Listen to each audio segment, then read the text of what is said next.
आखिर क्या हुआ जो अचानक से अयोध्या में प्रकट हुए प्रभु श्री राम? जी हां दोस्तों, यह घटना आज सुबह की है, जब सभी लोग आने वाली 22 जनवरी की तैयारी में जुटे हुए थे।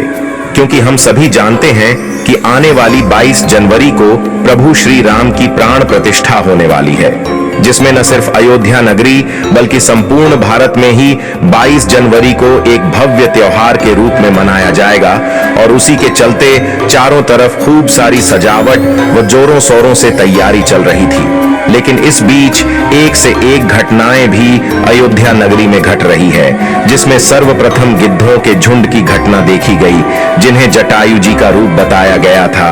यह वही जटायु थे जिन्होंने प्रभु श्री राम को यह बताया था कि रावण माता सीता को लंका ले गया है, और उन्होंने माता सीता को बचाने के लिए अपने प्राणों की आहुति भी दे दी। उसके बाद वहां पर भालुओं के झुंड की भी घटना देखी गई।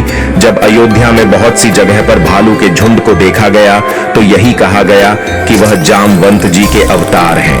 परंतु इसी प्रकार की अनेकों घटनाएं अयोध्या नगरी में आए दिन हो रही है, और सभी लोगों के मन में यही एक सवाल उठ रहा है कि आखिर यह घटनाएं सिर्फ और सिर्फ अयोध्या में ही क्यों हो रही है।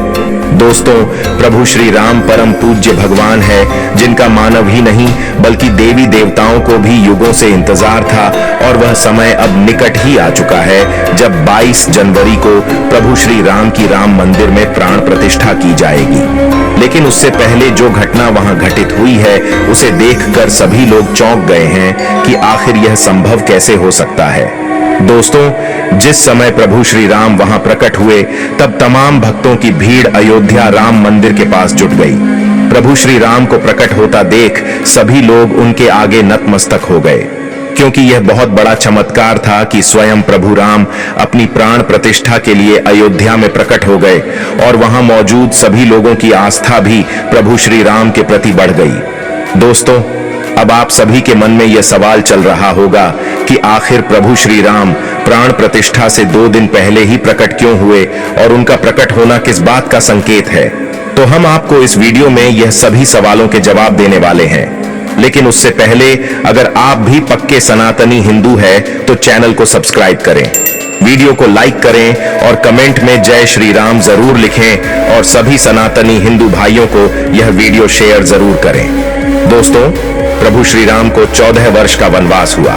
इस वनवास काल में श्री राम ने कई ऋषि मुनियों से शिक्षा और विद्या ग्रहण की, तपस्या की, और भारत के आदिवासी, वनवासी और तमाम तरह के भारतीय समाज को संगठित कर उन्हें धर्म के मार्ग पर चलाया। संपूर्ण भारत को उन्होंने एक ही विचारधारा के सूत्र में बांधा। लेकिन इस दौरान उनके साथ कुछ ऐसा भी घटा जिसने उनके जीवन को बदल कर रख दिया। रामायण में उल्लेखित और अनेक अनुसंधानकर्ताओं के अनुसार जब भगवान श्री राम को वनवास हुआ, तब उन्होंने अपनी यात्रा अयोध्या से प्रारंभ करते हुए रामेश्वरम और उसके बाद श्रीलंका में समाप्त की। इस दौरान उनके साथ जहां भी जो घटा, उनमें से 200 से अधिक घटना स्थलों की पहचान की गई है। दोस्तों, जाने माने इतिहासकार और पुरातत्व शास्त्री अनुसंधानकर्ता डॉक्टर राम अवतार ने श्री राम और सीता के जीवन की घटनाओं से जुड़े ऐसे 200 से भी अधिक स्थानों का पता लगाया है, जहां आज भी तत्संबंधी स्मारक स्थल विद्यमान हैं, जहां श्री राम और सीता रुके या रहे थे। वहां के स्मारकों, भित्ति चित्रों, गुफाओं आदि स्थानों के समय काल की जांच पड़ताल वैज्ञानिक तरीकों से की।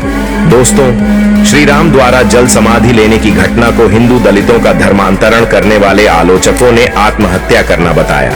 मध्यकाल में ऐसे बहुत से साधु हुए हैं जिन्होंने जिंदा रहते हुए सभी के सामने धीरे धीरे देह छोड़ दी और फिर उनकी समाधि बनाई गई। राजस्थान के महान संत बाबा रामदेव ने जिंदा समाधि ले ली थी, तो क्या हम यह कहें कि उन्होंने आत्महत्या कर ली? दोस्तों, अयोध्या आगमन के बाद राम ने कई वर्षों तक अयोध्या का राजपाट संभाला, और इसके बाद गुरु वशिष्ठ व ब्रह्मा ने उनको संसार से मुक्त हो जाने का आदेश दिया। एक घटना के बाद उन्होंने जल समाधि ले ली थी। सरयू नदी में श्री राम ने जल समाधि ले ली थी। अश्विन पूर्णिमा के दिन मर्यादा पुरुषोत्तम राम ने अयोध्या से सटे फैजाबाद शहर के सरयू किनारे जल समाधि लेकर महाप्रयाण किया। श्री राम ने सभी की उपस्थिति में ब्रह्म मुहूर्त में सरयू नदी की ओर प्रयाण किया। उनके पीछे थे उनके परिवार के सदस्य भरत, शत्रुघ्न, उर्मिला, मांडवी और श्रुतिकीर्ति। ओम का उच्चारण करते हुए वे सरयू के जल में एक एक पग आगे बढ़ते गए और जल उनके हृदय और अधरों को छूता हुआ सिर के ऊपर चढ़ गया। दोस्तों, जब भी कोई अवतार जन्म लेता है तो उसके कुछ चिन्ह या लक्षण होते हैं और उसके अवतार होने की गवाही देने वाला कोई होता है। राम ने जब जन्म लिया तो उनके चरणों में कमल के फूल अंकित थे, जैसा कि कृष्ण के चरणों में थे। राम के साथ हनुमान जैसा सर्वशक्तिमान देव को होना इस बात की सूचना है कि राम भगवान थे। रावण जैसा विद्वान और मायावी क्या एक सामान्य पुरुष के हाथों मारा जा सकता है? इन सब को छोड़ भी दें तो ब्रह्मर्षि वशिष्ठ और विश्वामित्र ने इस बात की पुष्टि की कि राम सामान्य पुरुष नहीं, भगवान है, और वह भी विष्णु के अवतार। इक्ष्वाकु वंश में एक नहीं कई भगवान हुए। उनमें से सबसे पहला नाम ऋषभनाथ का आता है, जो जैन धर्म के पहले तीर्थंकर थे। मित्रों, प्रभु श्री राम की जितनी पूजा की जाए उतनी ही कम है। दोस्तों, भगवान राम एक ऐतिहासिक महापुरुष थे और इसके पर्याप्त प्रमाण हैं। शोधानुसार पता चलता है कि भगवान राम का जन्म 5114 ईस्वी पूर्व हुआ था। चैत्र मास की नवमी को रामनवमी के रूप में मनाया जाता है। उपरोक्त जन्म का समय राम की वंश परंपरा और उनकी पीढ़ियों से भी सिद्ध होता है। अयोध्या के इतिहास और अयोध्या की वंशावली से भी यह सिद्ध होता है। दोस्तों, आने वाली 22 जनवरी हिंदुस्तान के हर एक सनातनी भाई के लिए एक महोत्सव है, क्योंकि पूरे 500 वर्षों के बाद एक बार फिर से अयोध्या में प्रभु श्री राम की प्राण प्रतिष्ठा की जाएगी। दोस्तों, आने वाली 22 जनवरी को आप भी अपने परिवार और सभी सनातनी भाइयों के साथ मिलकर जरूर मनाएं राम दिवाली। दोस्तों, वीडियो में अंत तक बने रहने के लिए धन्यवाद मित्रों।